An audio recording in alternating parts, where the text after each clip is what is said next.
in American history, no significant move toward equality, respect, and full dignity for any group has come in a meaningful way without some sort of violence, some form of violence, and sometimes that violence included bloodshed.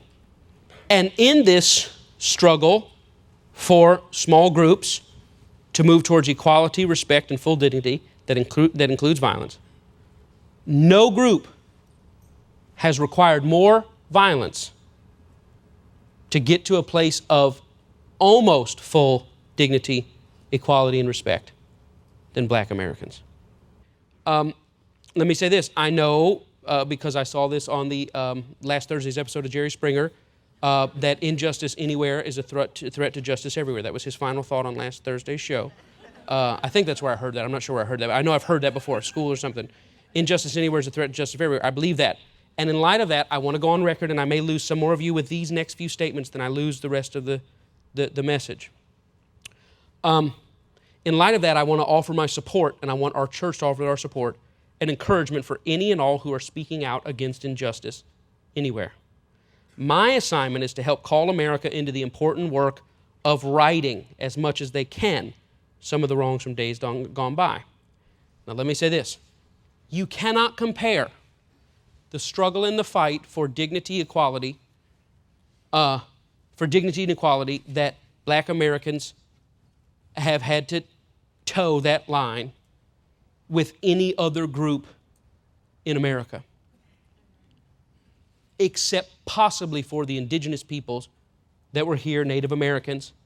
No other group in the American experiment has carried a heavier weight, borne a heavier toll from American greed, inequity, and horror than the Africans that we imported here and their descendants. Somebody say, that's awful language. I feel like you're being divisive by saying Africans that we imported here. I want you to understand, when Europeans arrived on this land, there were people living here. The unfixable, undoable horror, the unfixable, unundoable horror that has been wreaked on the people living here since we arrived to almost an extinction level cannot be undone. So Europeans showed up to people that were living here and by short-sighted choices decimated almost to the point of extinction the people that were already here. And then as an added bonus, we imported people. And for 400 years, the people that were living here we decimated, and the people that we brought here we decimated. To this day, violence comes in 5 forms. First of all, number 1, physical violence. Physical violence. Any physical force, physical show of force. And in our country, there's not been racial progress on large scale that did not require physical force. Physical force can come through a lot of different ways. One place is war. Another form of physical force is terrorism. And that's the interesting thing. Terrorism is the desperate action of a group that feels powerless. Terrorism is when there's something so powerful that it feels like it cannot get its attention. It cannot get anybody to see the moral right and wrong, and it responds with violence. Now, please understand, I'm not an advocate of war. I'm not an advocate of terrorism. Somebody say, what's your deal with terrorism? Terrorism is never right for a couple of reasons. Number 1, when you engage in terrorism, you automatically become what you deplore. When you blow up a finish line of a Boston Marathon, and what you're saying is the way you all are killing innocent people overseas, we're going to kill innocent people, you've become what you deplored. The terrorist always ends up with the very blood of the people it didn't want to be. It becomes that people. Why? Because terrorism is always focused on the symbol of evil. It doesn't address the cause of it. It addresses the symbol or the representatives of it. Another type of violence is disruption. Violence by disruption, or disruption violence. Here's where we have strikes, riots, sit-ins, and protests. Now, I told you earlier that there was no significant progress for equality and dignity by minorities in this country without violence. And you said that's not true because Dr. King had nonviolence. No. Non-physical violence, but disruption, he fully employed. 3 is legal violence or legal force. Legal violence or legal force. What do? We're gonna get law to make you do what you should do. That's not a company or an institution that says, you know what? We ought to let these coloreds into school because it's just the right thing to do. That's what we ought to do. Hey, get off that porch, man. Let these coloreds in there. That's right. We got to do it. No. Law has to force someone to do that. No moral reformation. Legal force. You will do this. Another one is economic violence. What can we do to cost a powerful thing money? Sometimes economic violence is just an annoyance. Let's just change our policy just because we don't want to be annoyed by this little pinpricks of this economic violence. And number 5 is brand or identity violence. Brand or identity violence. Economic violence costs money. Brand violence costs market credibility. And guess what? Market credibility costs money. Now, here's an interesting thing. I wonder, in a time, 2013, if we could get away with having an NFL team called the Washington Spear Chuckers. Is there any context in which you think that in this society today, you could have an NFL team called the Washington Spear Chuckers? And the reason you're like, what are we supposed to say to this, Pastor? You cannot imagine. It's not happening. Another slur for Native Americans is this phrase, timber, Niggers. They call them timber, Niggers. Can you imagine the Washington timber ins? You cannot even imagine that happening. Can't even imagine that context. Can you imagine a black recruit getting drafted? And I asked him, how do you feel about playing for the timber ins? And he says, well, I was really concerned. I thought, do I want to be on a team called the Timber Ends? He said, anything with the word ends, there's a lot of pain about that. I don't know if I want to be on that kind of thing. But then the coach explained to me, well, it's not just ends, it's timber ends. And I really think that when you put a different name in front of you can say sand ends or prairie ends or timber ends, then it's really not us. So I think I'm okay with it. That wouldn't happen in any way, shape, or form. There's no context. But the Washington Spear Chuckers, their PR people say this. Say, well, we don't mean spear chucker in a negative sense. I know it had racial connotations. We don't really mean that. We mean spear chucker from the pride of, how black people used to run through the jungle and kill stuff. That's how we mean it. Now, you'd be like, I'm sorry, you about to get slapped. What did you just say? About the savage black, what did you just say? But that's what they say. They say, we don't mean it as a slur to Native Americans. We mean it as pride, the way they used to hunt like savages. We mean the warrior savage spirit of Indian people. Think about that term. And what do? Well, our surveys indicate people love the spear chuckers. Spear chuckers merchandise sells all the time. And you're like saying, Pastor, why do you keep saying that? Because I'm trying to bring your mind to what goes on in this country. And I want to teach you about the new non-violence. The president of the spear chuckers has said this, as long as I am over this team, there is never, his direct quote, and you can put it in all caps, I will never change the name. What spirit is this that says to a tiny group of people, I don't care what bloodshed and shame is associated with me using this name. My PR department, marketing department, and accounting department tells me there's no need to change. I'll tell you what that language is. It's the language of violence. It's the language of violence. And in our history, one thing powerful institutions, government institutions, companies, etc., have taught small people in this nation is we only speak one thing, not right or wrong, not moral or immoral. We speak the language of violence. And what this man is saying by saying, I'll never, put it in all caps, I'll never line up every Native American descendant you can. I will never. What he means is there's no group with large enough violence to move me. And America has said, if you're a little group, you can't appeal to our morals. You can't appeal to our conscience. You want to move this power out of our hand, you're going to pry it out. Because there has never been any significant progress in our nation for oppressed groups without some form of violence. What about these Native Americans? They try to say, hey, this is not right. We can't hear that. What are they saying? We're not a large enough group to rely on economic violence. There's not enough group of indigenous people to rely on brand violence. The laws don't back us. We don't have a large enough sympathetic group of benefactors to help us. We can't protest your brand. There's not enough of us to be taken seriously. We have three other hopes left. Number one, that the controllers of power will hear our appeal for conscience. Number two, that benefactors come alongside them and join in brand and economic violence, or maybe some law will change it.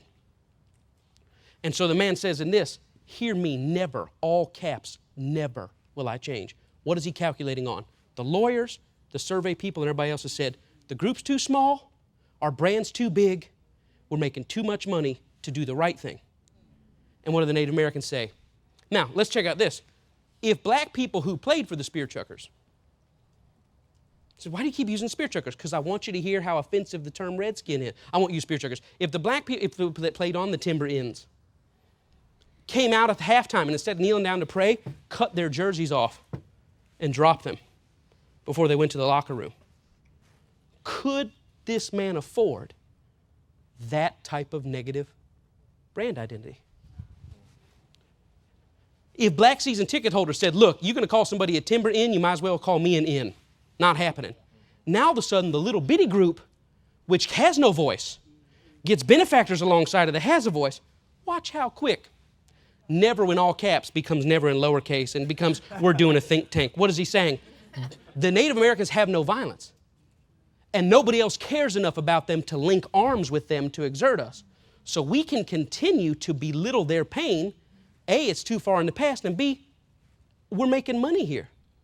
But let RG3, or back when I started watching Darryl Green, these other guys say, look, if you had a team called the Washington Timber Ends, I'm grateful to play here, you're decent people, but there's no way I can look myself in the mirror having white people yell out because I'm wondering how long it's going to be till you drop timber and we just become, we don't call them redskins. You know what we say? The skins are playing today. How long will it be before we say the ends are playing today? And when I hear the ends are playing today, I don't know if I can do that anymore. But you know what?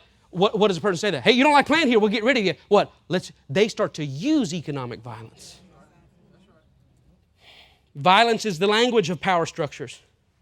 Throughout time, that language has been taught to the indigenous people. It's been taught to black Americans in our country. Let me ask you this, for those of you that challenge my idea, say violence, how did slavery end? Because someone had a moral idea or because 600,000 people lost their lives to get it done? Do you think those white slave owners in the South were ever going to wake up and go, you know what, this ain't right? This guy's just as much man. I was looking at him the other day. Hey, come over here, man. I was looking at your dad just like I am. Man, I got to take these chains off. That is not what happened. We filled our streets with blood. And they were saying, we're making money off these people, and if you want to change it, you'll have to pry it from our cold, dead hands. And we said, well, that's what we'll do.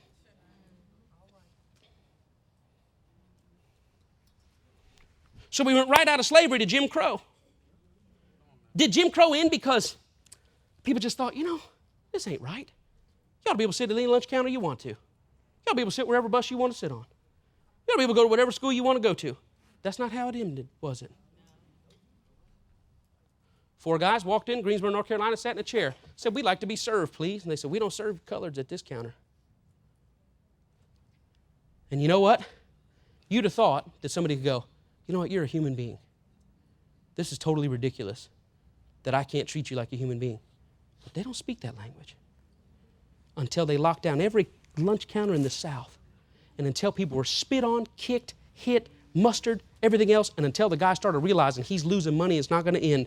They came in January, they changed the policy in July. Did it just become wrong in July? It was wrong the whole time. But you couldn't get the man's moral attention. You had to disrupt his economy to get his attention. Lady sitting on the bus, white man says, hey, get in the back. I need to sit down here. She says, I'm not moving. We write a letter, say, look, we really think that making black people sit in the back is wrong. Man can't hear that information. Doesn't even speak that language. What do you ask him to do? Do something right? Well, every other bus company in the South, this is how they work.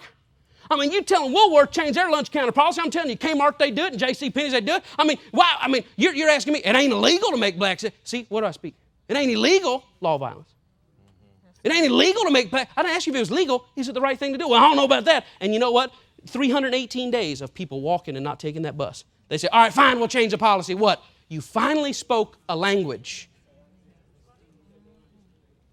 Was it wrong on day 1? Yes. Was it wrong on day 318? What took so long? I want to calculate how dedicated you are to the disruption. Why? Because I don't make a move based on morals. I make a move based on what you're able to bring against me. White man gets on television and says, nah, Rutgers basketball team going against whatever, Tennessee. Well, some nappy-headed hoes, and it got about some jigaboos and some wannabes there. I'm telling you, well, whoo, some dangerous-looking hoes right there. Does the company go, whoa, whoa, whoa, whoa, whoa, whoa, whoa. You didn't call nobody nappy-headed hoes, man. No, you are gone. That's not what they did. That's not what they did. It took General Motors to pull out, and this company to pull out, and that company to pull out. And that was very interesting. The news got, and they said this. They said, here's why we decided to do it. We asked our employees, and our employees told us, listen to this, that our faithfulness to our brand means something. And then a white man calling any woman nappy-headed hoes, any man calling anybody nappy-headed hoes on our network doesn't represent who our brand is. Isn't it interesting? They talked brand. And the president, well, listen, whenever you hear somebody talking about illegal, it's a lawyer. Whenever you hear somebody talking about surveys, it's a PR guy. Whenever you hear somebody talking about it's accounting, economics, but only the president talks brand. Why? Because the president, when he's going to defend his brand, he needs to be out front. But when he compromises his brand, he sends everybody else out to compromise that brand for him. I hadn't heard from the president of Walmart. I need to. Hadn't heard from the president of Clear Channel. Heard from the legal. That doesn't impress me. What you going to do? You going to sue me? I got no money. What are you going to do? $10,000? What are you going to sue me? What do you say? Shut up. Don't tell people about our race-biased programming. What's that going to do? I need to hear from the president. And all we want to know is a simple thing. Thumbs up or thumbs down. Killing dogs, is it you or not? Nope. Raping women, is it you or not? Nope. Discriminate against homosexuals, you do or not? No. So I should never see your name in a newspaper that discriminates against homosexuals. No. Will I see your name on a porn site? No. Will I see your name in a dogfighting thing? No, you will not. Will I ever see your name on a station that talks about killing cops? Well, it's kind of hard to control our radio program. Just stop it, stop it, stop it. The same spirit that was in those Pharisees. I don't know if we can answer that. Sure you can. You don't want to answer it because you know what your answer will cost you on the other side. Somebody say, what about schools? Schools are very interesting. How do you think black people got into schools in the South? Somebody say, Brown versus Board of Education. No. You look at those girls walking up, those 3 black girls, walking up those steps, those books, walking in that school. Look at all the people in the background angry. So how come those white guys just didn't jump on those girls, snatch them by their hair off that front porch? Because a man with a gun was speaking the only language. Schools were integrated at gunpoint.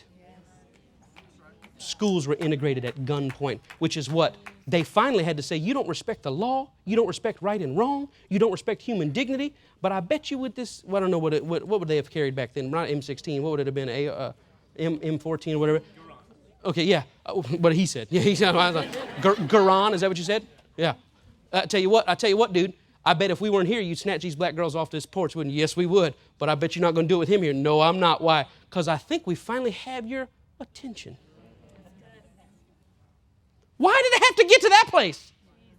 Here's my message about new nonviolence. Somebody said, why don't you want to protest Walmart? Why don't you want to boycott Walmart? Because if Walmart does what's right because of violence against its brand, it loses its soul. You see, when you integrate schools by gunpoint, you got to do it sometimes because some people only respond to the bullet. But you know what? Those people sat down on the outside, but inside they were standing up because they still didn't want them coloreds in that school. See, what happened is you made him do it. And that's why 25, 35, 40 years later, you still have all the hate that you have today. Because I got to let you go to school with my kids, but I ain't happy with it. And the soul is lost. The soul. That's what God showed me at that sink, that if Bob Pittman doesn't say, you know what, until blacks don't lead in every negative demographic in our country, they're not going to lead on my radio station with every negative behavior that you can imagine until he makes a right decision. Lawyer says, you don't have to make a right decision. PR man says, you don't have to make a right decision. Director of programming says, you don't have to make a right decision. You don't have to make that right decision. Yes, you do, because eventually the country will change. Eventually the lunch counter might not happen day one, might happen 3/18, might happen July, and you'll be as wrong then as you are now. But instead of saying I did it because it's right, it'll be pried out of your hands